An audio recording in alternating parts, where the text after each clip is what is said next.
Assalamualaikum warahmatullahi wabarakatuh.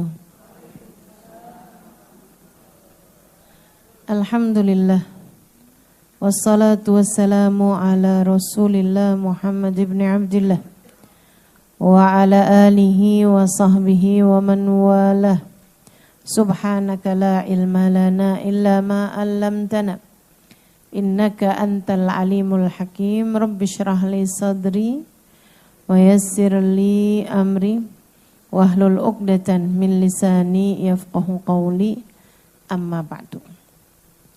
Alhamdulillah, sama-sama kita hormati, kita sayangi keluarga besar dari almarhum Haji Abdul Samad Sulaiman dan juga almarhumah Hajah Nurhayati binti Haji Anangdullah.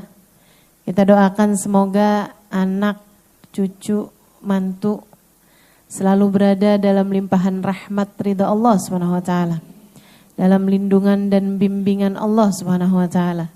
Panjangkan umurnya, disehatkan badannya, dimudahkan urusannya, kabulkan hajatnya.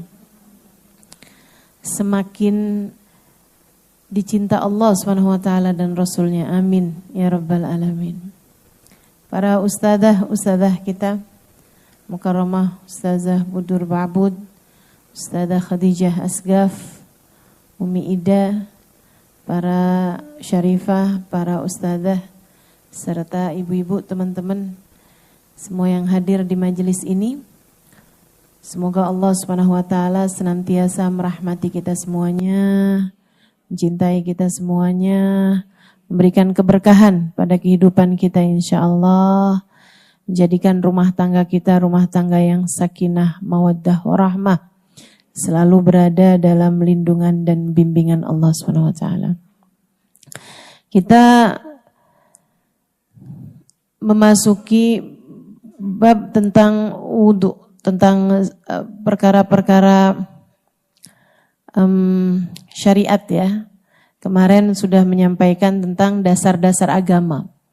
Dasar agama ada 3, Islam, iman, ihsan.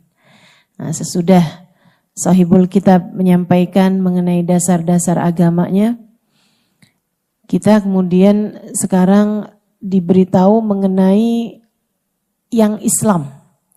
Islam ini kan nomor satunya sholat, dan sholat nggak bisa masuk kecuali dengan wudu. Wudu ini adalah pintu menuju sholat. Kita akan membahas mengenai wudu dengan segala macam permasalahannya. Cuman karena bulan depan itu kan akhir bulan ini udah masuk bulan Maulid. Nah, jadi kita akan bahas wudu secara umum dulu aja. Nanti sesudah liburan Maulid baru kita bahas mengenai tata cara wudunya, gitu ya. Teman-teman sekalian, saya juga mau menyampaikan kepadamu mengenai beberapa hal yang menjelang ke depan. Salah satunya yaitu hari Rabu. Hari Rabu tanggal 20. Rabu tanggal 20 Agustus itu merupakan Rabu terakhir dari bulan Safar. Ya. Namanya istilahnya Rabu Wekasan. Nah, itu nanti apa tuh yang mesti kita kerjakan di hari tersebut? Nah, itu juga mau kita bahas. Serta beberapa hari sesudah itu kita akan memasuki bulan Maulid. Bagaimana nih kita menghadapi bulan Maulid dan apa saja yang harus kita lakukan selama bulan Maulid? Dan kalau disebut bulan Maulid itu sebenarnya 2 bulan. Rabiul Awal dan Rabiul Tsani. Ya. Karena memang bulan Maulid itu orang merayakannya, berbahagia atasnya di 2 bulan tersebut, itu bulan Rabiul Awal, Rabiul Tsani. Walaupun kalau orang Jakarta kayaknya sampai Sya'ban deh. Iya, pokoknya sampai Sya'ban gitu kan. Jadwal undangan saya udah panjang tuh sampai sebelum Ramadan. Masih Maulid juga gitu kan. Yang sebenarnya sih perayaan Maulid Nabi kapan aja kalau bicara tentang perayaan. Tapi kalau apa yang mesti kita lakukan di bulan Maulid, yang dimaksud di situ adalah bulan Rabiul Awal dan Rabiul Tsani, meskipun yang terutamanya adalah pada bulan Rabiul Awal. Biar kita tidak melewatkan atau tidak terlewati dari keberkahan bulan tersebut. Kata Habib Ali Habsyi, Rabi' aqbal alaina marhaban bir Rabi'. Rabi'una dzikruh manjahu ladallah wasi'. Rabiul Awal, selamat datang wahai Rabiul Awal. Engkau adalah bulan Rabi' yang di dalamnya kami mengingat manusia yang punya derajat tinggi di sisi Allah Subhanahu wa taala. Itu ya bulan Rabiul Awal. Cinta sama orangnya, cinta juga sama bulan kelahirannya, cinta sama segala yang berkaitan dengannya. Yuk kita nanti akan pelajari apa dan bagaimana kita semestinya di bulan Rabiul Awal dan Rabiul Tsani, insyaallah.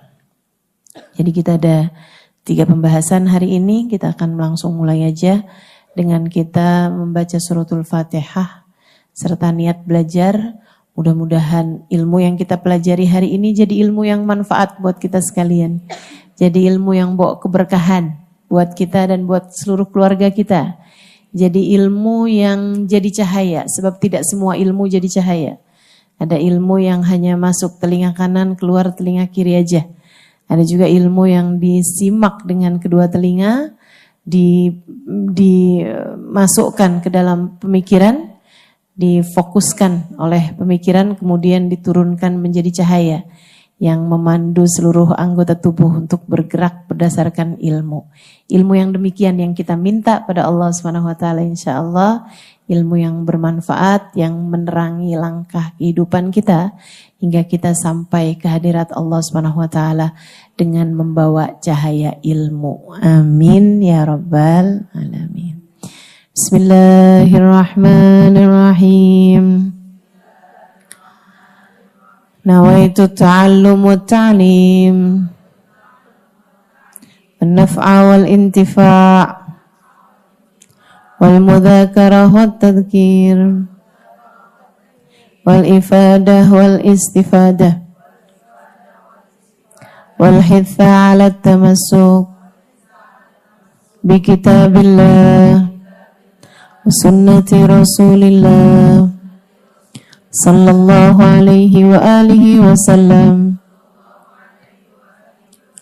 wa du'a ila al-huda wa dilalata ala al-khair ibtigha'a mardati wa qurbi wa thabi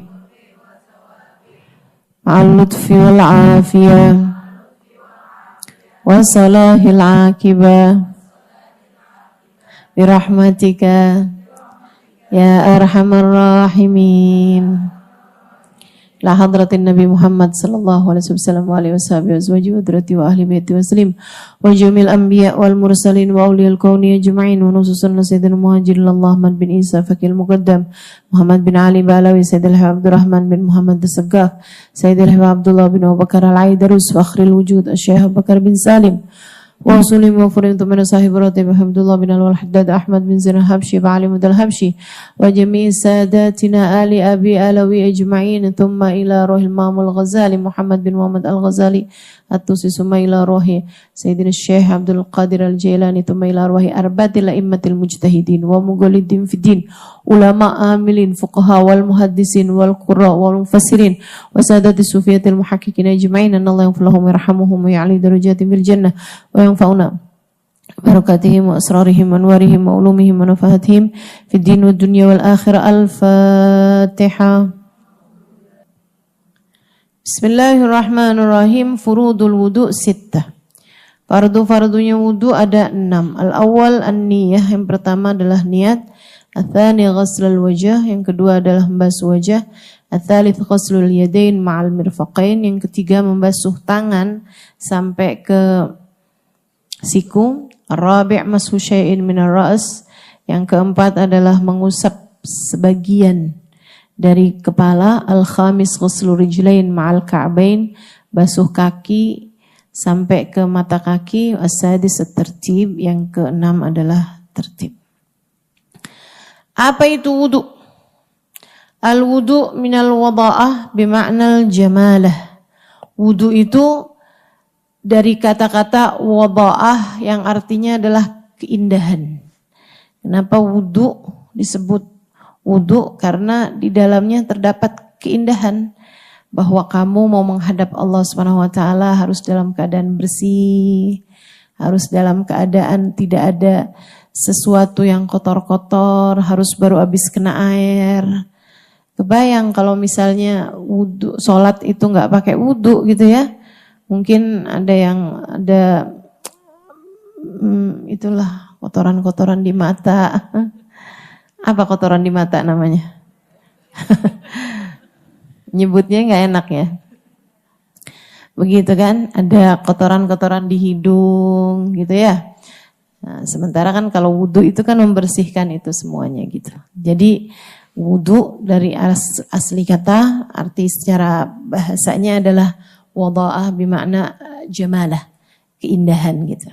Sementara artinya secara istilah, orang kalau bilang kamu udah wudu belum? Artinya bukan kamu udah indah belum, bukan. Bukan artinya kamu udah cakep belum gitu, bukan. Akan tapi yang dimaksud wudu secara istilah adalah ghaslu a'dha'in makhsusah biniyatin makhsusah. Membasuh anggota badan yang tertentu dengan niat yang tertentu. Anggota badan yang memang sudah digariskan, sudah diatur oleh Allah Subhanahu wa taala, kita basuh. Kemudian dengan niat yang tertentu. Jadi kalau nggak pakai niat, nggak sah juga gitu kan. Itu definisi wudu secara arti istilah. Membasuh anggota badan yang tertentu. Nah, anggota badan yang tertentunya ini termasuk dari jenis syariat yang tidak bisa kita berkreativitas. Ada jenis-jenis syariat mahdhah, ya, syariat yang murni syariat. Itu kamu nggak diminta untuk berkreativitas sesuai dengan perasaan kamu. Ini apa tuh nggak? Tapi ada juga jenis syariat yang diaturnya cuman kamu mesti begini, silahkan atur sendiri, silahkan kreasi sendiri gitu. Emang ada ustazah? Ada. Dari sini kamu bisa ngerti mana yang disebut bid'ah, mana yang bukan. Faham ya? Fahami ini dulu. Jadi gini teman-teman. Ini biar agak pinteran dikit kan. Jangan dikit ya, banyak ya. Biar pinter nih, saya kasih tahu. Syariat itu ada syariat mahdhah, ada syariat ghair mahdhah. Syariat yang mahdhah, contohnya kayak wudu. Kita nggak bisa ngarang-ngarang. Wudu itu kan yang disuruh basuh muka, tangan, kepala, kaki. Itu mungkin zamannya Nabi ya. Sekarang ini kayaknya nih orang itu banyak ngerjain dosanya itu dari perut juga. Saya mau usap perut juga dah. Gak bisa. Atau saya tuh yang banyak bikin dosa tuh di mata kayaknya. Jadi sebelum saya basuh mata, saya pakai instok dulu misalnya gitu ya. Buat terang matanya gitu. Saya masukkan bagian dari wudu. Nah, itu gak bisa gitu. Syariat yang mahdhah, syariat yang murni. Sholat, syariat murni. Teman-teman saya sekalian, gak bisa tuh. Gak bisa diatur-atur. Saya perlunya banyak berdiri daripada ruku, daripada sujud. Jadi saya sholatnya mau banyak berdiri aja dah. Gitu ya. Atau saya mau sholatnya saya banyakin aja sujudnya aja, langsung sujud aja, nggak pakai berdiri, nggak bisa gitu. Itu udah aturannya gitu ya. Itu syariat mahdhah namanya. Tapi ada syariat ghair mahdhah. Contohnya, a'udzubillahi minasyaitonir rajim. Bismillahirrahmanirrahim. Ud'uni astajib lakum. Berdoalah kalian, maka aku akan mengijabah. Doa selagi tidak berada dalam sholatmu, Karena kan sholatnya kan memang udah diatur, ya kan? Doa yang dilafalkan. Doa yang dilafalkan.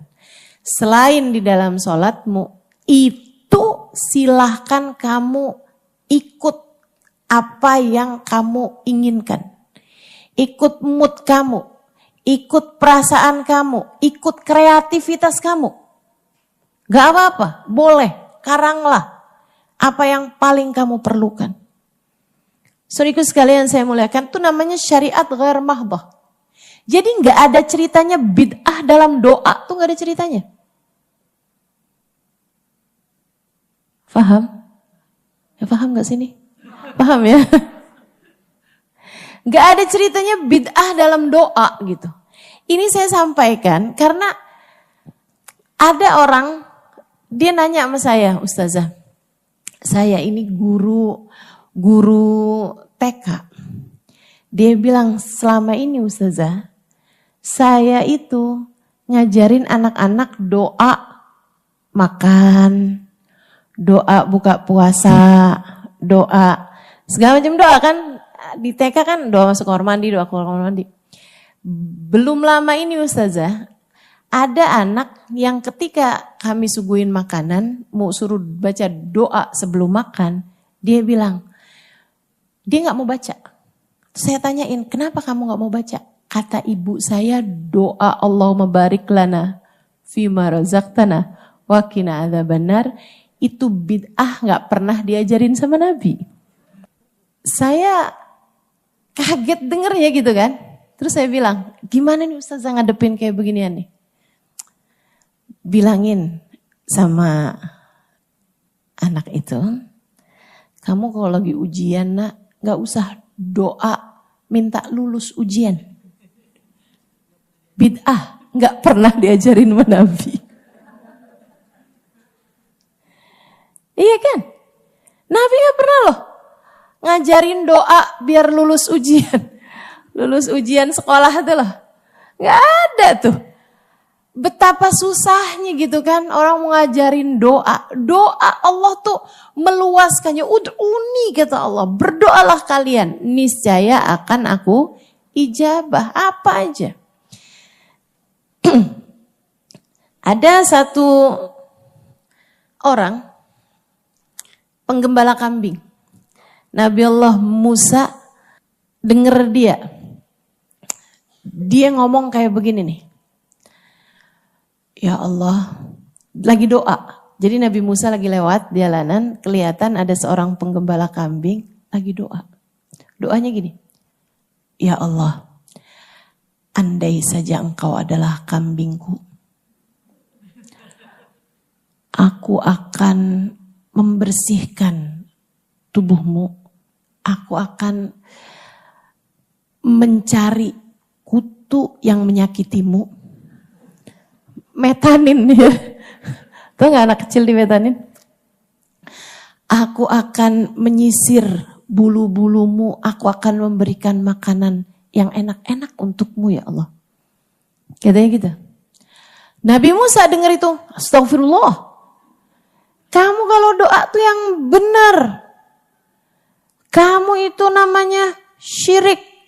Kamu membayangkan Allah itu kambing. Itu gak boleh kamu kayak begitu. Kamu kurang ngajar sama Allah.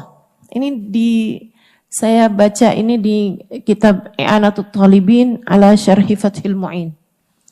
Di bab tentang Bismillah kalau gak salah ya. Bab tentang Bismillahirrahmanirrahim. Tentang Rahman Rahimnya Allah Subhanahu wa taala. Dia sedih. Astagfirullah, gak gitu maksud saya ya Allah, gak gitu maksud saya ya Allah, katanya penggembala ini. Ketika Allah Subhanahu wa taala berbincang dengan Nabi Musa di Bukit Sinai, Allah menegur Nabi Musa. Ya Musa, madza qulta ala abdi? Wahai Musa, apa yang udah kamu sampaikan kepada seorang penggembala itu? Wahai Musa, doa hambaku kepadaku adalah urusan antaraku dengan dia. kamu mendengarkan kata-katanya, aku yang melihat isi hatinya. Wahai Musa, jangan ikut campur terhadap urusanku dengan hambaku. Luar biasa. Namanya orang minta. Kamu bilang sama anak kamu, nak, minta apa-apa sama mama ya nak ya. Misalnya gitu. Ya anak kamu kalau minta apapun sama kamu, gak pernah salah teman-teman. Baru salah kalau mintanya sama emaknya orang lain. Betul gak? Kalau dia mintanya sama ibunya orang lain, dia baru salah. Tapi kalau seperti yang kamu bilang, nak minta apa-apa sama mama ya sayang. Dan dia minta sama kamu. Mau dimintanya apaan aja. Mah, doain saya mah biar punya pacar. Ya kita marahin, ya kan? Tapi kan dia gak salah karena dia minta sama kamu, kan begitu? Begitu loh teman-teman sekalian. Jadi andai pun sesuatu tersebut itu salah, tapi kan dia benar dalam rangka memintanya kepada Allah SWT. Itu jenis syariat yang ghair mahdhah. Bukan syariat yang murni. Artinya, ya udah Allah perintahkannya cuma doa. Ya doa aja kamu. Gitu. Kecuali ada pembahasan di antara para ulama kalau doanya di dalam sholat. Apakah dalam sholat kita boleh berdoa dengan doa ghair warid, dengan doa yang tidak diajarkan oleh Nabi Muhammad SAW? Nah, itu para ulama beda pendapat. Ada yang mengatakan boleh selagi pakai bahasa Arab. Ada yang mengatakan enggak boleh. Yang boleh hanya doa yang warid. Doa yang warid itu doa yang diajarkan oleh Nabi kita Muhammad SAW ataupun doa yang ada di dalam Al-Quran atau dalam hadis. Itu aja. Selebihnya doa-doa yang lain-lain, kalau kamu mau bacanya di dalam sholat, cukup di dalam hati saja, jangan dilafalkan. Tapi sisanya di luar sholat, doa apa aja gak pernah bid'ah. Selagi doa tersebut tidak membahayakan diri kita, selagi doa tersebut tidak berbahaya untuk kita. Nah, Allah SWT bahkan berkata kepada Nabi Allah Musa juga, alaihi salam, kata Allah, ya Musa, la tastahi an tas'alni walau alaf dabatik au milhaqutik. Wahai Musa, jangan malu untuk minta padaku. Bahkan sampai ke makanan buat ternakmu dan garam untuk dapurmu. Maksudnya kamu minta segala apa-apa, minta sama aku aja Musa. Mintalah kepadaku apapun yang kamu mau. Allah tuh seneng kalau kita minta kepadanya. Makanya saya sering sampaikan kepada teman-teman saya yang hadir di majelis gitu ya. Saya selalu bilang doa bukan hanya sekedar, ia adalah semua yang kamu perlukan. Doa tuh nggak pernah hanya cuma doa, enggak. Semua yang kamu perlukan adalah doa. Terus saja minta. Jangan menyerah dari berdoa. Katanya Nabi Allah, siapa tuh yang kena sakit? Nabi Allah Ayub alaihi salam, walan akun bidu'aika rabbi syaqiyya. Ya Allah, aku tidak akan pernah menyerah dari berdoa kepadamu. Aku tak akan pernah berpaling dari berdoa padamu. Doa terus. Jangan nyerah dari doa.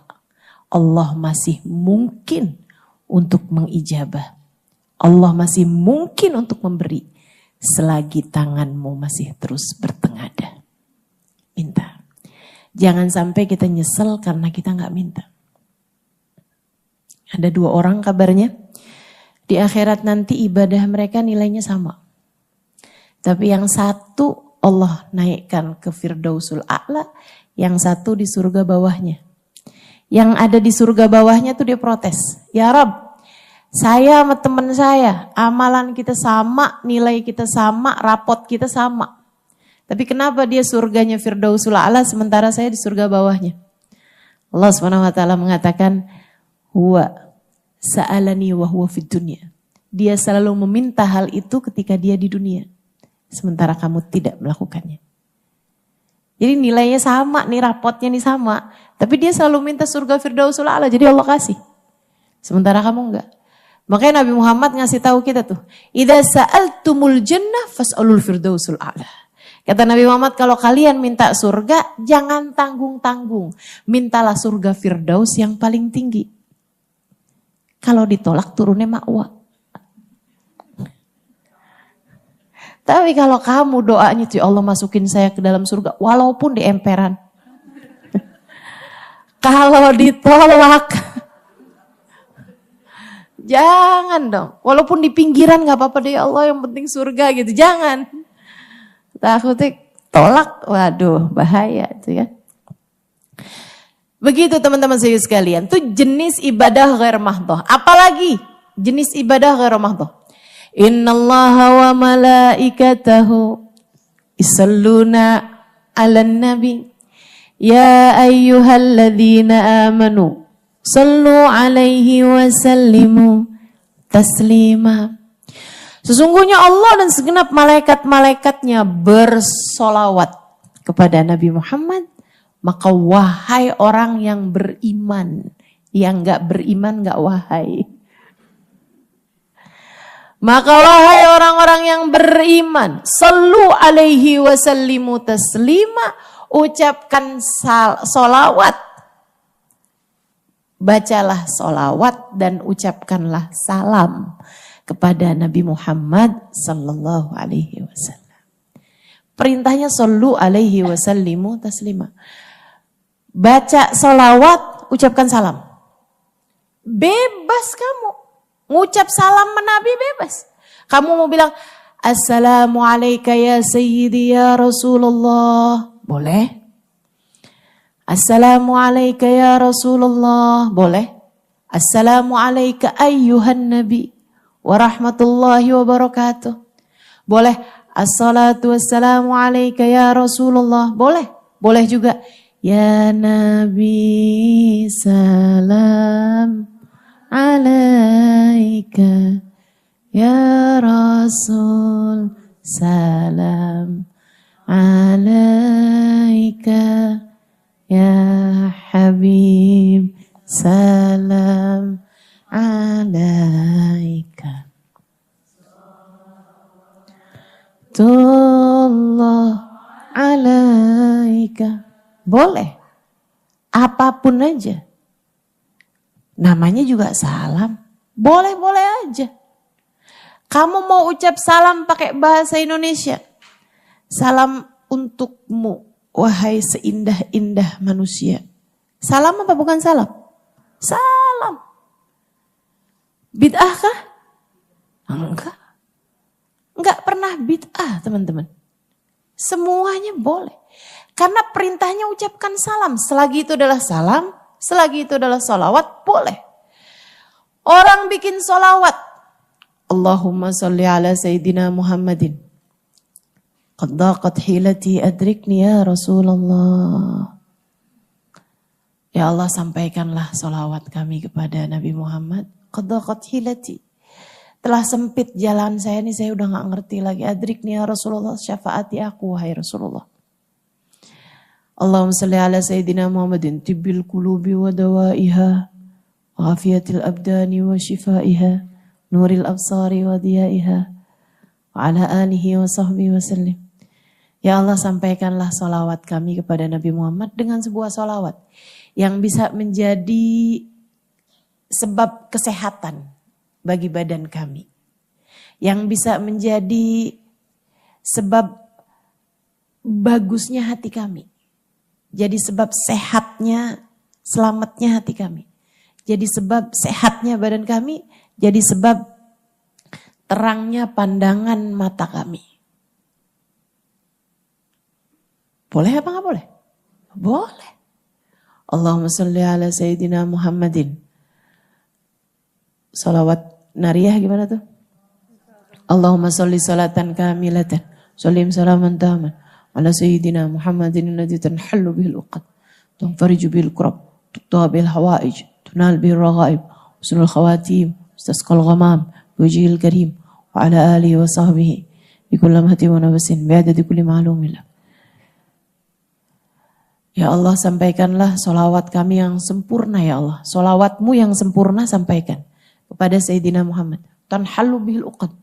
Yang bikin masalah-masalah yang ruwet-ruwet jadi terurai. Masalah kayaknya yang gak ketemu nih ujungnya di mana nih bisa jadi lancar gitu. Bisa jadi gampang. Tanfariju bihil kurab. Yang sempit-sempit jadi luas. Hati kami yang sempit. Masalah-masalah yang sempit-sempit jadi luas. Tanfariju bihil kurab. Tuqda bihil hawaij. Yang dengan sebab solawat kami kepada Nabi Muhammad, hajat-hajat kami kau ijabah ya Allah. Tunal bihil raghaib. Harapan-harapan kami kau beri dengan berkat solawat kami kepada Nabi Muhammad. Husnul khawatim ya Allah. Agar kau jadikan dengan sebab solawat kami kepada Nabi Muhammad, kami diberi akhir-akhir yang bagus-bagus. Termasuk akhir kehidupan kita, Allah karuniakan husnul khatim. Istasqal ghamam biwajhil karim. Ya Allah, kalau lagi paceklik, kalau lagi lama gak turun hujan, musim kering ya Allah, dengan berkah wajahnya Nabi Muhammad ya Allah, turunkanlah hujan. Istasqal ghamam biwajhil karim wa ala alihi wa sahbihi fi kulli mahtin wa nafasin bi'adadi kulli ma'lum. Salawat salam juga untuk keluarga, untuk sahabat beliau. Boleh salawat begitu? Boleh. Ada salawat yang ditulis sama Imam Syafi'i. Allahumma salli salatan gimana tuh? Biadadi kulli ma'lum, bukan. Kullama dzakaraka dzakirun wa kullama ghafala an dzikrika wa dzikrihil ghafilun. Allahumma salli ala sayyidina Muhammadin. Gimana tuh Kak? Kullama dzakaraka dzakirun wa kullama ghafala an dzikrika wa dzikrihil ghafilun. Gitu kan ya? Jadi salawat tulis sama Al-Imam Asy-Syafi'i alaihi ridwanullah. Ya Allah, kami sampaikan salawat kepada Nabi Muhammad ya Allah. Sampaikanlah salawatmu kepada Nabi Muhammad sallallahu alaihi wasallam. Kullama dzakaraka dzakirun. Sepanjang ada orang yang mengingatmu dan mengingat Nabi Muhammad. Wa kullama ghafala an dzikrika wa dzikril ghafilun. Dan selama ada orang lupa kepadamu dan kepada Nabi Muhammad. Hitunglah kami bersolawat sebanyak itu ya Allah. Sebanyak bilangan orang yang ingat padamu, sebanyak bilangan orang yang lupa padamu gitu. Oh ya, Allahumma salli afdalas salati ala as'adi makhluqatika sayyid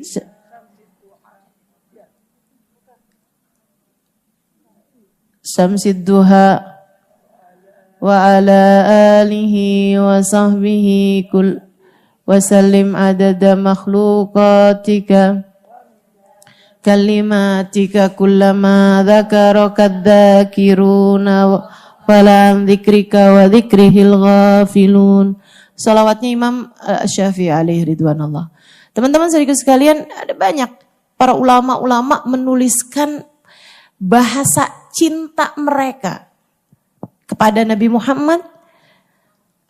Solawat-solawat yang mereka tulis sebagai bahasa cinta mereka kepada Nabi Muhammad sallallahu alaihi wasallam. Ada solawatnya Syekh Abu Bakar bin Salim, ada bahkan solawatnya Habib Saleh Al-Hamid, Tanggul, gitu kan? Orang nggak bisa bilang, oh bid'ah nih, kenapa? Nabi Muhammad nggak pernah baca tuh solawat. Lah iya nggak pernah baca lah. Gimana sih? Itu kan bahasa cinta kepada Nabi Muhammad, saudaraku sekalian. Bagaimana ceritanya bisa bid'ah gitu? Kalau ada orang nih ceramah, kemudian ceramahnya diawali dengan maka solawat salam kami sampaikan, kami haturkan, atau semoga tetap tercurahkan kepada junjungan kita Nabi besar Muhammad yang telah mengeluarkan kita dari kegelapan menuju terang cahaya Islam. Kan begitu tuh? Iya kan? Solawat apa bukan solawat itu? Solawat. Bid'ah apa enggak bid'ah? Ayo coba. Nabi Muhammad baca apa enggak tuh kayak begitu tuh? Nabi Muhammad nggak pernah bilang kayak begitu loh. Bid'ah berarti. Nggak gitu ceritanya. Allah udah kasih perintahnya itu sallu alaihi wasallimu taslima. Bersolawatlah kalian kepada Nabi Muhammad, ucapkan salam padanya.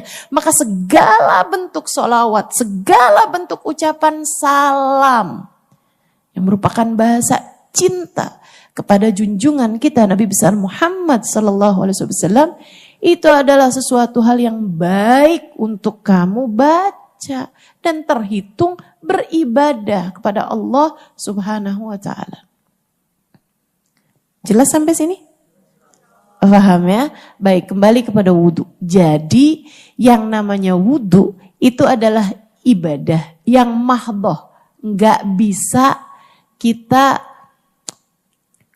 tidak bisa menerima kreativitas dari siapapun. Gitu ya. Allah ngajarin, katanya Allah Subhanahu wa taala, faghsilu wujuhakum wa aydiyakum ilal marafiq wamsahu biru'usikum wa arjulakum ilal ka'bain. Kata Allah Subhanahu wa taala, apabila kalian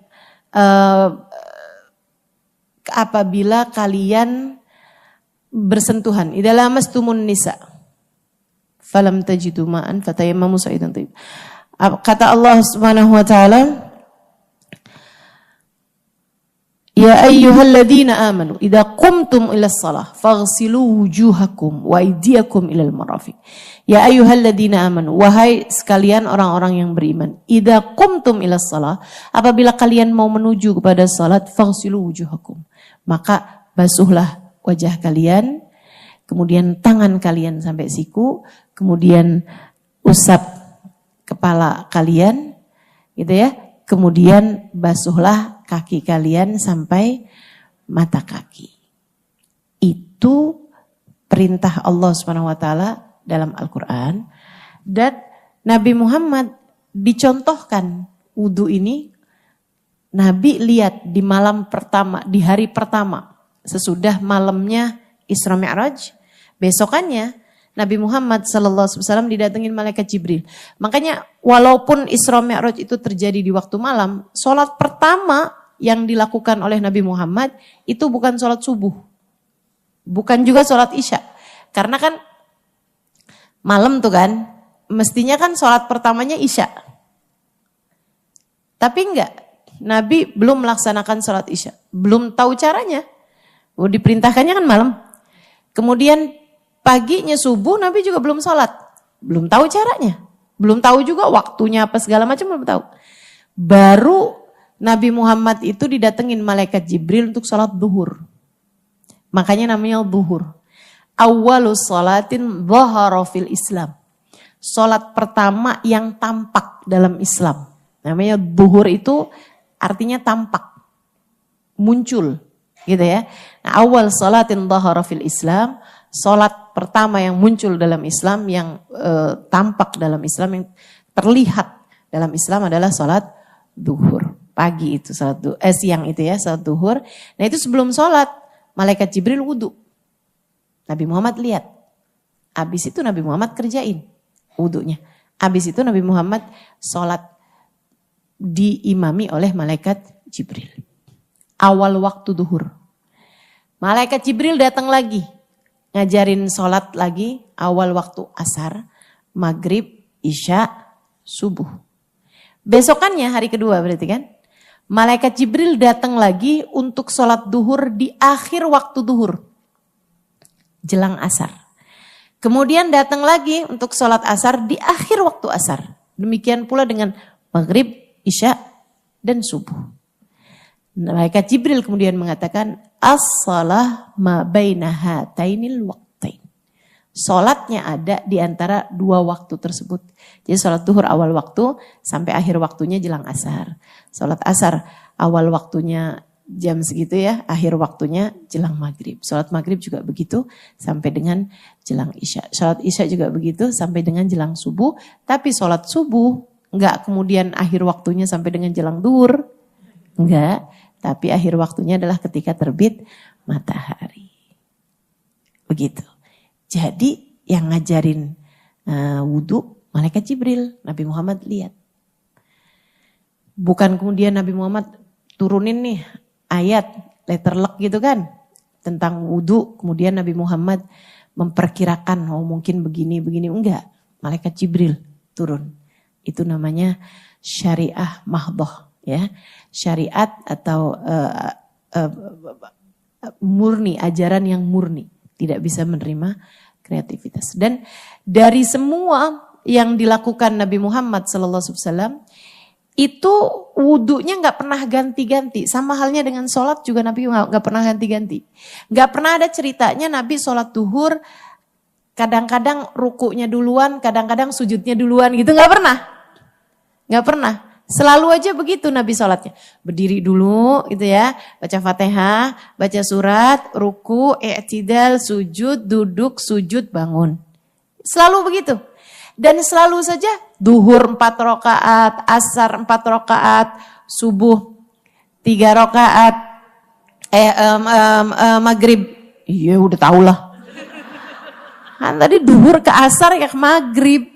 Ini saking mulutnya kan suka salah-salah teman-teman. Ngomongnya banyak kan ada salahnya.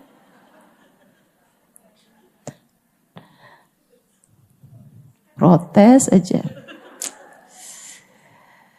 Duhur, asar, maghrib, 3, isya, 4, subuh, 2. Nggak pernah berubah. Dari situ kemudian para ulama mengatakan bahwa duhur ya wajib 4, asar ya wajib 4, gitu. Gak ada ceritanya kemudian sekali-kali 4, sekali-kali 6 gitu ya, nggak pernah. Tapi ada juga sholat sunnah yang Nabi Muhammad tuh pernah 2, pernah 4, pernah 6, pernah 8. Namanya sholat duha. Nabi juga pernah. Kadang-kadang 3, kadang-kadang 5, kadang-kadang 7. Namanya sholat paling banyaknya adalah 11 rakaat. Nah itu. Jadi ya memang itu aturan-aturannya tuh. Nah Nabi sesudah ngajarin sholat ini, sholat fardunya, gak pernah tinggal sholat sunnahnya juga gitu kan. Nabi Muhammad ajarin, Nabi bilang, "Shollu kama ra'aitumuni usolli." Sholatlah kalian dengan caraku mengerjakan sholat. Termasuk wudhu juga. Nabi Muhammad mencontohkan wudhu kepada para sahabat-sahabatnya. Nabi ngajarin wudhu tuh gak kayak saya atau ulama-ulama ngajarin wudhu gitu ya. Rukun wudhu ada 6, gak gitu. Langsung praktek. Nabi begini. Nah, para sahabat lihat. Kemudian mereka Imam Syafi'i, Imam Malik gitu ya, imam-imam 4 itu merumuskannya menjadi kata-kata dengan dipisahin sama mereka. Yang wajib ke muka, tangan, kepala, kaki. Yang lain sunnah. Kok bisa begitu? Padahal kan Nabi nyontohinnya kayak gitu. Iya, karena ayatnya cuman menyebutkan 4 itu aja yang wajib. Sementara Nabi Muhammad ketika ngerjainnya pakai ada basuh telinga, pakai ada kumur-kumur, pakai ada masukin air ke hidung gitu kan. Nah dari sana mereka menyebutkan bahwa yang ini nih sunnah. Makanya ada beberapa perbedaan antara ulama-ulama. Antara Imam Syafi'i, antara Imam Malik, antara Imam Abu Hanifah. Imam Malik menghukumi baca Bismillahirrahmanirrahim. Sebelum wudhu hukumnya wajib. Karena Nabi Muhammad ketika mencontohkan wudhu tuh selalu Nabi Muhammad baca Bismillahirrahmanirrahim. Bahkan ada ulama yang menghukumi madmadah, masukin air ke dalam mulut ya, berkumur sama istinsyak. Itu ada yang menghukumi wajib. Salah satu dari imam-imam itu. Kalau nggak salah Imam Malik juga menghukuminya wajib. Kemudian kayak membasuh kepala. Menurut Imam Malik seluruh bagian kepala diusap semuanya. Enggak dibasahin siram keramasan gitu, enggak. Ini maksudnya kayak ngusapnya tuh seluruh bagian kepala. Tapi Imam Syafi'i kan biar begini-gini aja udah cukup gitu kan. Mengusap satu aja lembar rambut, asalkan rambut di bagian kepala, bukan di ujung-ujungnya sini ya.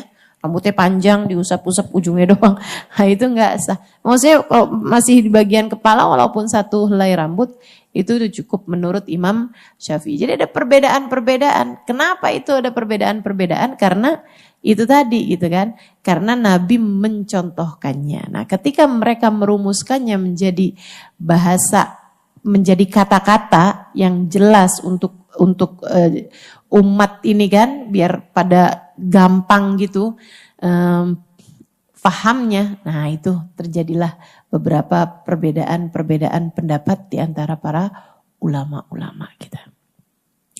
Wudu, teman-teman saudaraku sekalian, anggota tubuh yang wajib dibasuhnya menurut kebanyakan pendapat ulama tentu saja ya, sepakat seluruh ulama dengan kewajiban membasuh 4 anggota yang disebutkan Allah Subhanahu wa taala di dalam Al-Qur'an ini. Idza qumtum ila shalah faghsilu wujuhakum, wajah kita, aydiyakum ilal marafiq, tangan sampai siku, kemudian usap kepala kalian, kemudian basuh kaki kalian. Basuh kaki kalian sampai ke mata kaki. Ustazah, kenapa kok Imam Syafi'i menghukuminya kepala sebagian aja, tapi Imam Malik menghukumi seluruh bagian kepala? Karena Imam Syafi'i mengatakan enggak mungkin enggak ada artinya ba di biru usikum. Wah, ini biar tambah pinter nih.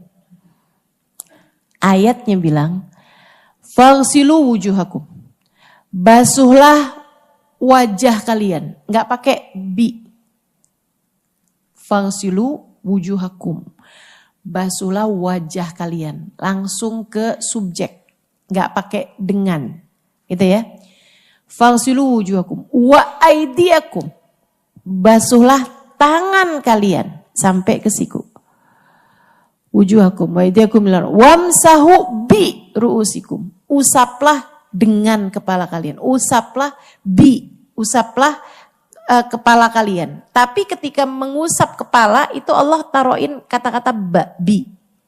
Apa artinya bi itu? Bi itu punya arti sebagian. Salah satu di antara arti-artinya bi itu artinya adalah sebagian. Gitu ya. Tasaddaqtu bimali. Saya menyedekahkan harta saya. Nah, itu pakainya bi karena sebagian harta. Lain kalau ada orang sedekah dengan seluruh hartanya, itu dia bisa bilang tasaddaqtu mali. Saya mensedekahkan harta saya, artinya semua hartanya. Tapi kalau pakai bi itu artinya adalah sebagian. Sumtu bi ayami. Saya berpuasa sebagian hari-hari saya. Gitu kan? Nah itu pakai bi gitu. Artinya adalah sebagian. Jadi katanya Imam Syafi'i, ada artinya, ada baknya di situ berarti punya arti sebagian. Lah Imam Malik emang kan juga baca ada baknya. Menurut Imam Malik, oh enggak, Nabi Muhammad kan bilang wudunya ikuti aku. Gitu kan? Sementara Nabi Muhammad tuh enggak pernah mengusap sebagian kepala doang, enggak pernah.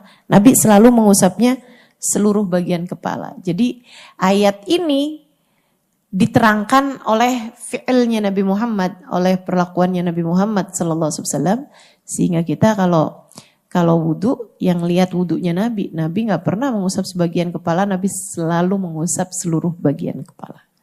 Gitu. Nah, itu perbedaan-perbedaan dari para ulama, tapi Ustazah berarti yang benar siapa? Imam Syafi'i, Imam Malik. Dua-duanya benar, yang enggak benar yang enggak wudu. Udah gitu aja. Ustazah ada yang kunut, ada yang enggak Ustazah. Yang benar yang mana? Dua-duanya sama-sama benar. Yang enggak benar adalah yang enggak sholat subuh. Begitu. Teman-teman sekalian. Jadi enggak usah repot-repot gitu kan. Karena semuanya memang ada gitu. Saudaraku sekalian yang saya muliakan, baik ya, kembali kepada wudu. Nah itu wudu.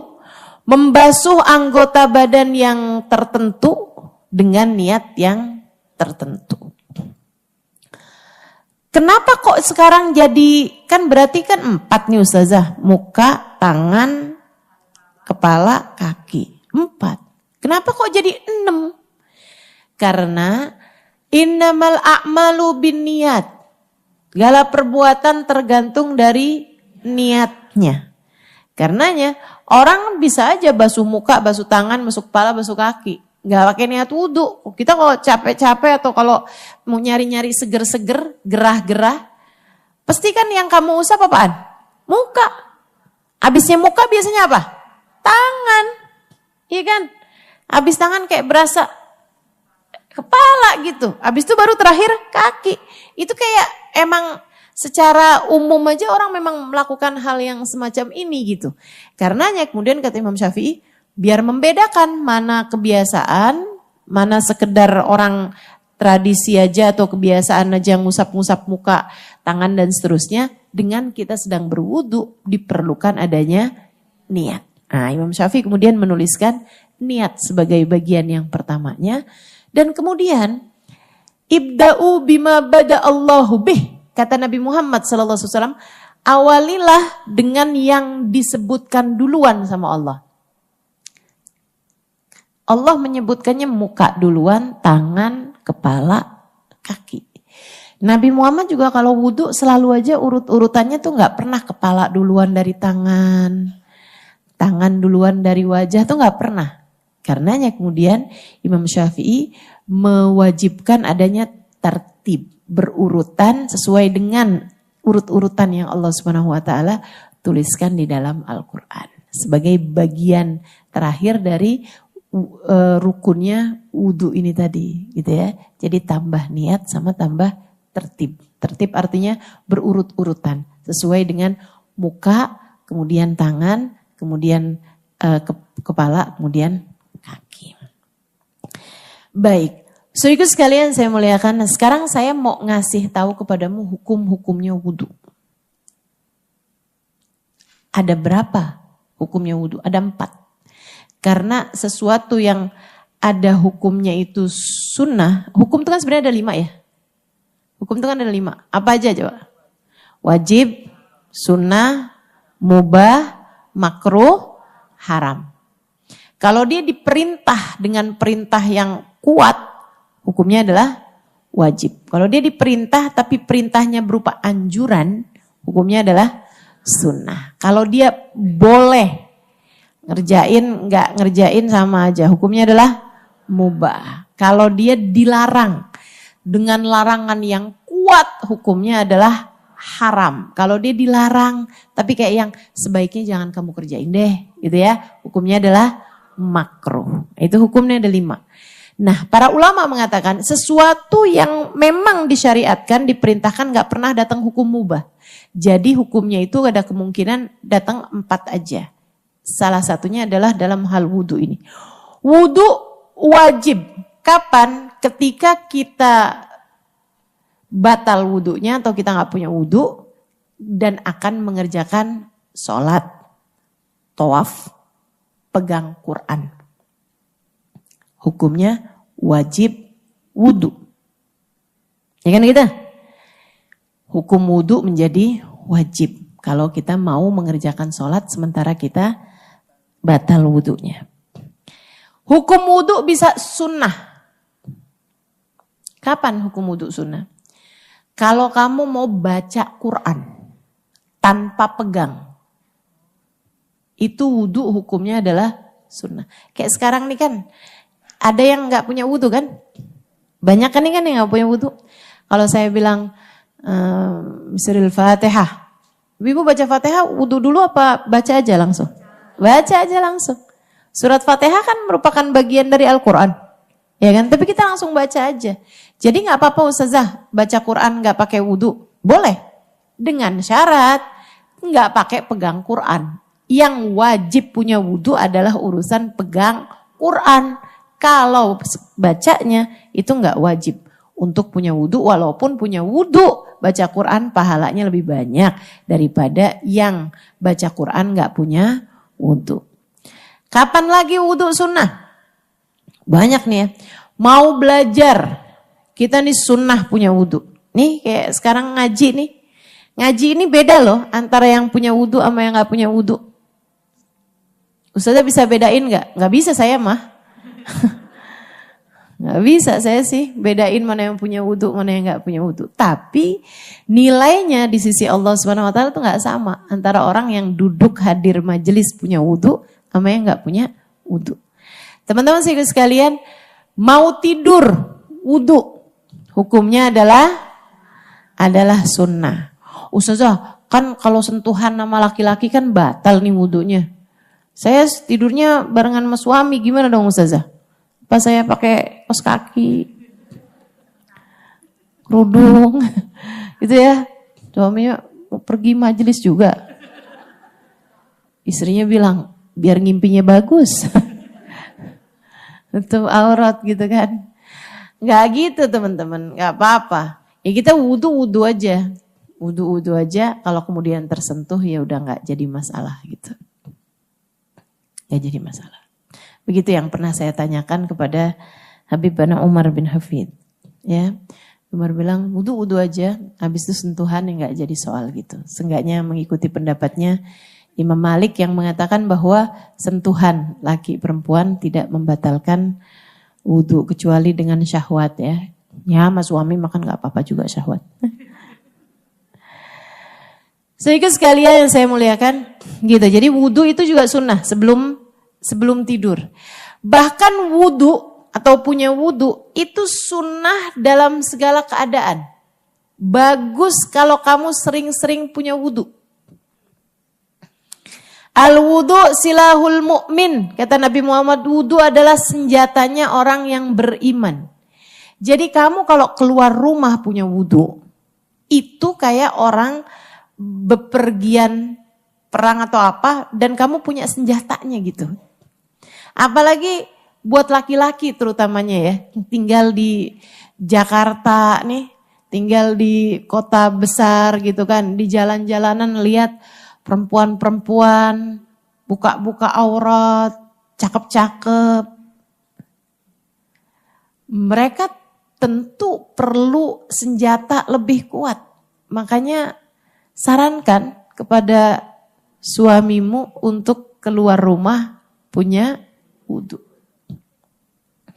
Orang punya wudhu tuh lebih mudah buat terhindar dari godaan dibandingkan dengan yang gak punya wudhu. Sebab hidup ini kan kayak perang nih. Dan ketika kamu punya wudhu, itu kamu kayak orang punya senjata gitu. Salah satu dari wudhu sunnah juga adalah ketika kamu marah. Kamu kalau lagi marah sunnah wudhu teman-teman. Ini mungkin ada yang baru pernah dengar nih. Kamu kalau lagi datang emosi, kemarahan, wudhu lah. Diajarin sama Nabi Muhammad SAW. Katanya Nabi, innal ghadab minas syaitan, wa syaitanu minan nar, wa la yutfi'un nar illal ma' fa idza ghadiba ahadukum falyatawadda. Sesungguhnya kemarahan itu dari setan. Setan itu dari api. Api nggak bisa padam kecuali dengan air. Maka apabila seorang di antara kalian sedang dalam keadaan marah, hendaklah dia pergi wudhu. Walaupun biasanya orang kalau udah lagi emosi banget lupa sama hadis Nabi. Boro-boro mau wudhu ya. Pengennya langsung ke dapur ambil pisau. Waduh. Jangan. Hati-hati. Penyesalan itu banyak sekali disebabkan karena ketidakmampuan mengendalikan emosi. Bawa penyesalan yang luar biasa. Ini kayak ibu-ibu nih, mukul anak, jewer anak. Habis itu nyesel apa enggak? Nyesel pasti nyesel. Ibu-ibu juga nih habis ngomong kasar sama suami, bentak-bentak suami, habis itu nyesel apa enggak? Nyesel. Ustazah tahu? Tahu lah. Berdasar pengalaman pribadi. Habis itu nyesel, ya Allah. Sian banget tuh orang. Saya marah-marahin malah saya bawa ayat, bawa hadis. Nasib punya suami ustazah. Punya istri. Nasib ya punya istri ustazah. Dia marah biasa aja gitu. Kamu tuh Halimah kenapa sih begini begitu? Wah saya jawabinnya pakai hadis, pakai ayat ya Allah. Kesian nasib suami saya. Teman-teman sekalian, biar nggak banyak nyeselnya nih, kita ikutin aturannya Nabi Muhammad SAW. Nggak ada yang lebih bagus ngatur hidup kita daripada Allah Subhanahu Wa Taala. Ajarannya disampaikan lewat Nabi Muhammad Sallallahu Alaihi Wasallam. Ikutin, cobain teman-teman. Kamu lagi emosi gitu sama anak, rasanya pengen gitu, wudu. Cobain. Ustazah tahu. Saya sering ngamalin ini. Ini udah lagi hati, datang gak enak perasaan gitu kan, kayak mau marah gitu.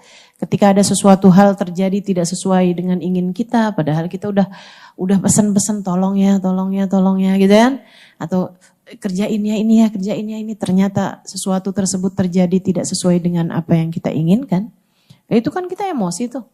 Nah kalau kayak begitu, daripada kamu keluar kata-kata yang gak bagus, daripada kamu ngetik dengan penuh emosi, kamu kirim WhatsApp-nya, habis itu kamu baca lagi nyesel. Pengen kamu hapus tapi udah dibaca sama dia. Aduh. Ini yang ketawa pernah kejadian nih, yakin saya. Nyesel kan kamu. Kalau kayak gitu gimana tuh? Itu sering kayak begitu tuh karena kamu gak ngamalin hadisnya Nabi Muhammad SAW. Ama Nabi dikasih tahu, kamu kalau marah wudu kata Nabi. Liatin tuh, wudu. Ulama mengatakan, ini ada dalam kitab Anatut Talibin ala Syarhi Fathil Mu'in. Teman-teman saya sekalian, para ulama mengatakan kalau wudu nggak mempan buat kamu mandi.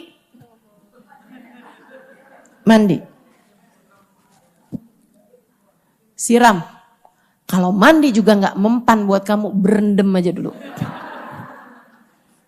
Nggak punya batap ustazah ya di ember kek. Berendam biar adem gitu. Emang bener teman-teman saya sekalian, bener deh pokoknya. Liatin aja, rasain.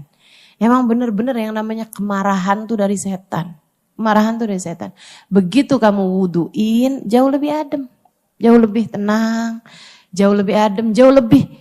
Iya ya, gak segitunya juga kok salahnya. Emang salah, tapi maksudnya gak segitunya juga. Gak harus sampai kamu pukulin, gak harus sampai kamu kata-katain kalimat-kalimat yang melukai hatinya. Kesian, daripada nanti banyak menyesalmu dan bawa keburukan-keburukan dalam diri orang yang kamu marahin, lebih baik kendalikan kemarahanmu, salah satunya adalah dengan wudu. Syahwat juga seperti itu. Terlalu punya banyak keinginan-keinginan, pengen ini, pengen itu, pengen ini, pengen itu. Jadi saya sarankan nih, teman-teman buka Shopee, scroll. Bagus kayaknya. Check out Check outnya sih nggak apa-apa aja ya. Keranjang, masukin keranjang. Maaf ya, saya kurang banyak ngerti nih. Karena saya nggak punya Shopee di HP saya. Wih ustazah Masya Allah yang nggak punya Shopee di HP-nya. Nggak punya saya. Karena saya demen belanja. Iya, jadi saya nggak ini, tapi saya nitip sama orang. Sama aja ya.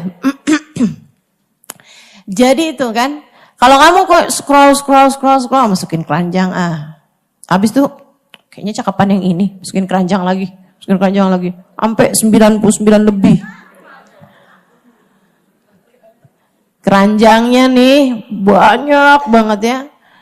Suaminya satu waktu pengen ngasih hadiah istrinya. Saya check outin tuh yang di keranjangnya, pas lihat 99 lebih. Gak jadi deh suaminya. Kalau kamu lagi datang syahwat kayak begitu gitu kan, terus kayak banyak banget kepengenannya, pengen beli ini, pengen beli itu, pengen beli ini, pengen beli itu. Wajan aja ada berapa macam. La ilaha illallah. Teman-teman sekalian, gimana nih? Coba tuh, seringin wudhu. Lagi check out, lagi ranjang, wudhu. Ulangin lagi. Kayaknya ini kurang bagus. Gitu. Jadi memang wudhu itu silahul mukmin, senjatanya orang beriman. Salah satu dari fadilahnya wudhu yang sangat besar adalah bahwa orang kalau dalam keadaan punya wudhu itu ada malaikat rahmat mengiringinya. Sehingga kalau dia meninggal dunia dalam keadaan punya wudhu, sangat mungkin, kemungkinannya besar untuk meninggal dalam keadaan husnul khatimah. Jadi usahakan. Para ulama banyak di antara mereka yang enggak batal wudhu kecuali sesudah menemukan air untuk wudhu kembali. Padahal ini zaman dulu ya. Zaman dulu aja udah banyak, maksudnya kebanyakan ulama kayak begitu udah zaman dulu. Zaman sekarang kan air banyak melimpah di mana-mana. Apalagi gitu zaman sekarang. Wah, teman-teman saya di Tarim apalagi guru-guru kita ya. Itu kalau waktunya sholat gitu kan, mereka sholat tuh nggak pakai mikir, oh saya nggak punya wudhu nih, nggak ada. Semuanya pada punya wudhu semua gitu. Orang baca zikir, baca apa segala macam, semua orang dalam keadaan punya wudhu.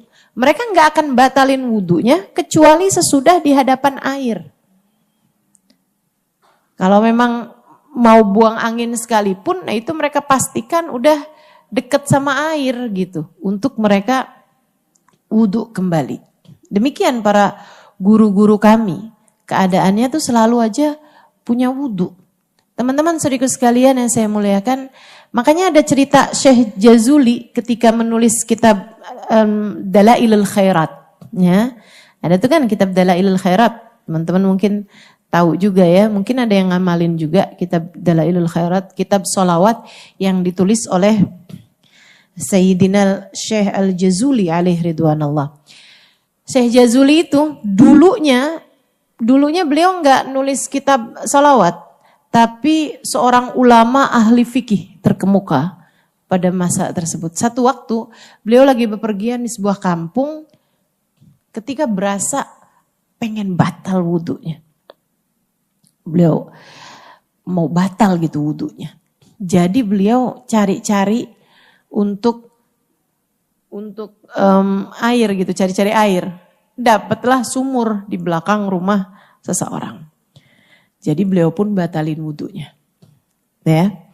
Habis itu mau wudhu lagi, sumurnya dalam. Nyari ember. Gak ada embernya di situ. Dilihat ada anak kecil di belakang rumah. Disamperin. Ya bint, nak, kecil perempuan. Dia bilang, maaf dulu, kamu punya ember? Diliatin Syekh itu. Terus dia bilang, Alastantal Jazuli, kamu Syekh Jazuli ya? Dia pernah lihat rupanya. Tentu aja gak di TikTok ya. Zaman itu belum ada TikTok. Dia bilang, Alastantal Jazuli, oh kamu Syekh Jazuli itu kan? Dia bilang, iya saya Syekh Jazuli nak. Dia bilang, kamu punya ember, saya mau ambil air di sana. Alastantal Jazuli, kamu Syekh Jazuli itu kan? Iya, kamu punya ember. Tapi kan kamu Syekh Jazuli. Iya. Naam anal Jazuli wa nahtaj ila dalu. Iya, saya Syekh Jazuli dan saya perlu ember. Syekh Jazuli kayak gak ngelihat antara beliau sebagai Syekh Jazuli dengan keperluan beliau sama ember nih gak ada kolerasinya, gak ada sambungannya gitu. Tapi si anak ini kayak ngelihatnya sebagai, tapi kan kamu Syekh Jazuli. Iya saya Syekh Jazuli gitu. Sampai anak itu kemudian dekatin dia dan Syekh, kamu perlu ember untuk ngambil air? Dia bilang, bala ya bint, iya nak, saya perlu ember untuk ngambil air. Anak itu masih ngeliatin. Syekh Jazuli terus bilang, kamu yakin Syekh? Iya, saya yakin. Alastantal Jazuli, tapi bukankah engkau Syekh Jazuli? Anak itu kemudian mendekati sumur, kemudian masih mastiin lagi. Bukankah kamu Syekh Jazuli? Iya. Kamu perlu air untuk kamu berwudu? Iya. Dan perlu ember untuk itu? Iya. Baik Syekh. Dia melongokkan mukanya ke air, dia baca sholawat, kemudian airnya naik sampai ke permukaan. Ketika airnya udah sampai ke permukaan, dia bilang kepada Syekh Jazuli, tawaddo ya Syekh, silahkan wudu wahai Syekh, alasta antal Jazuli, bukankah kamu Syekh Jazuli? Maksudnya kayak yang ternyata nggak sesakti itu gitu Syekh Jazuli.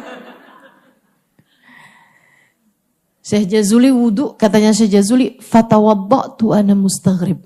Saya wudu nih sambil heran-heran gitu sama anak perempuan kecil ini. Kecil teman-teman, kayak umur kecil. Kayak 8-9 tahunan gitu kan. Masih sangat belia gitu, tapi kayak begitu. Habis selesai wudu baru tuh Syekh Jazuli wawancara. Apakah kamu melakukan hal itu setiap kamu pengen berwudu? Iya. Dan yang lain-lain, dia bilang. Urusan-urusan yang lain-lain kayak gitu. Tinggal ngelongok, baca sholawat, kemudian dia dapat apa yang dia pengenin gitu. Dia bilang, nak, apa yang kamu amalkan selama ini? Dia bilang, Syekh, bukankah Nabi Muhammad punya banyak mukjizat? Ibu saya mengajarkan saya untuk selalu bersolawat. Jadi hari-harinya solawatan banyak banget. Dan karena ya itu mungkin ya kedekatannya dengan Nabi Muhammad SAW sampai Allah SWT membuat semua doanya diijabah gitu. Apapun yang diinginkan dikasih sama Allah SWT. Dari itu Syekh Jazuli pulang. Kemudian Syekh Jazuli mulai menuliskan kitab solawat, namanya kitab solawat Dalailul Khairat. Solawat yang hari Senin ada, Selasa ada, Rebo ada gitu. Solawat yang berbeda-beda untuk setiap hari beliau. Itu tadi ya, karena Syekh Jazuli faham bahwa solawat itu tidak pernah bid'ah.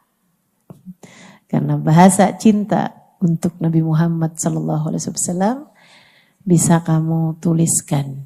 Dan bisa kamu amalkan dalam kehidupan sebagai tambahan amal ibadah kita dari yang wajib-wajib yang Allah SWT telah perintahkan. Baik teman-teman sekalian, tuh wudu. Para ulama-ulama kita jagain diri buat wudu. Nah, satu kisah lain menceritakan, ini saya bingung-bingung nih, mau tambahan kisah satu lagi atau langsung lanjut ke bahasan yang lain?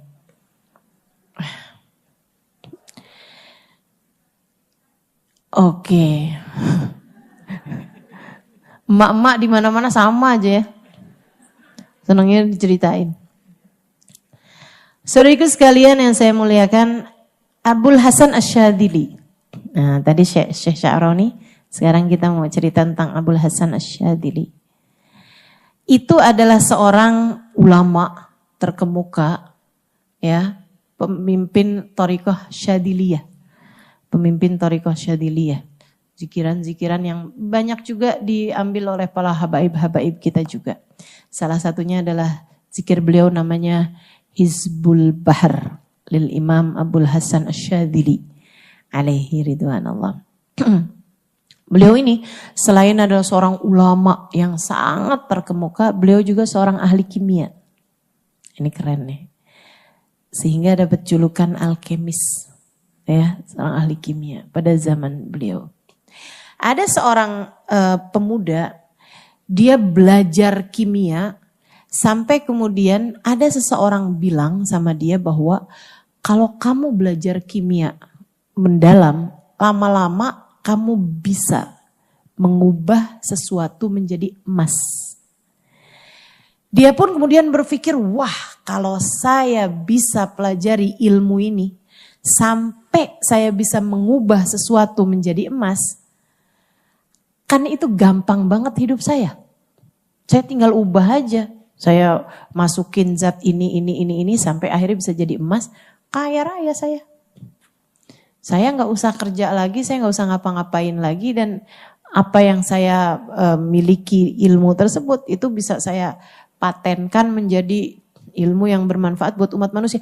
Dia lupa bahwa emas itu mahal karena susah didapat. Kalau sesuatu jadi gampang didapat, jadi murah harganya. Walhasil dia pun kemudian pergi dari satu guru kimia ke guru kimia yang lain.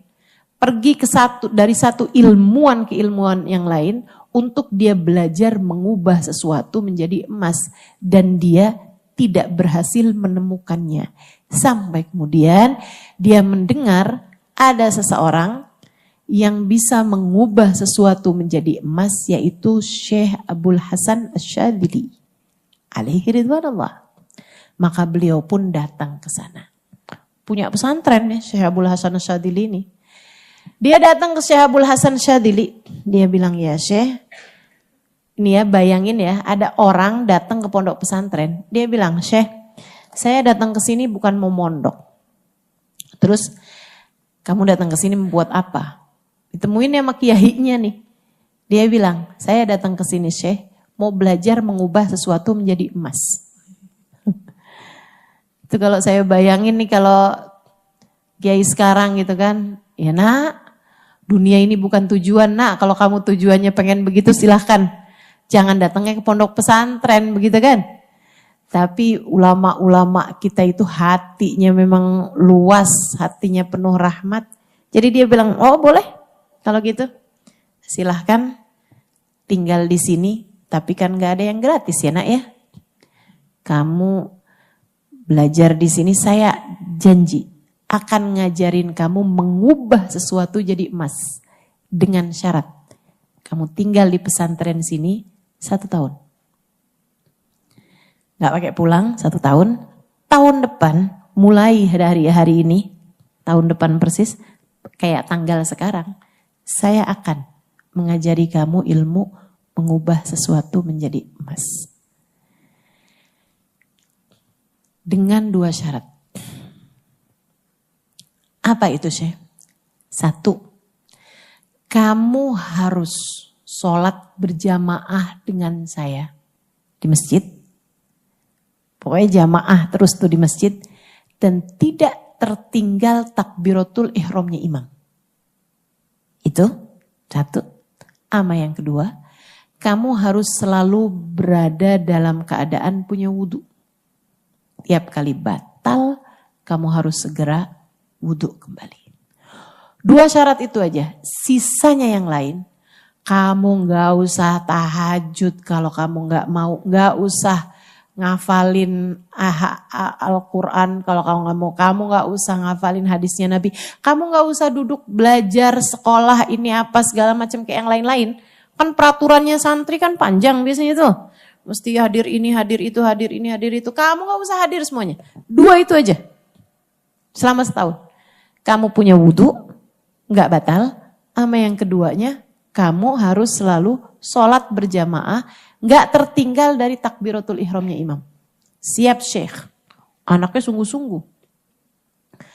Jadi akhirnya dia pun mulai melaksanakan. Sehari, 2 hari, 3 hari, 4 hari, 10 hari, 20 hari, sebulan, 2 bulan, 3 bulan.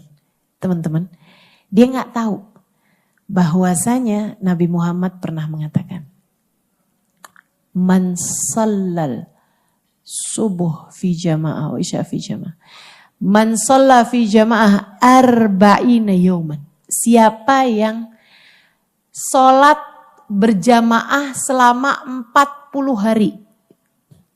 Wa adrak fiha takbirat ihramil imam. Dan mendapati takbiratul ihramnya imam. 40 hari. Gak usah setahun, 40 hari. Sholat berjamaah dapat dari awal sholat. Gak masbuk gitu. Gak ketinggalan serakaat, 2 rakaat gitu ya. Enggak. Tapi dapat dari takbiratul ihramnya imam. Artinya saat qomat dia udah ada di situ gitu. Kutibalahu bara'atan. Allah akan kasih dia stempel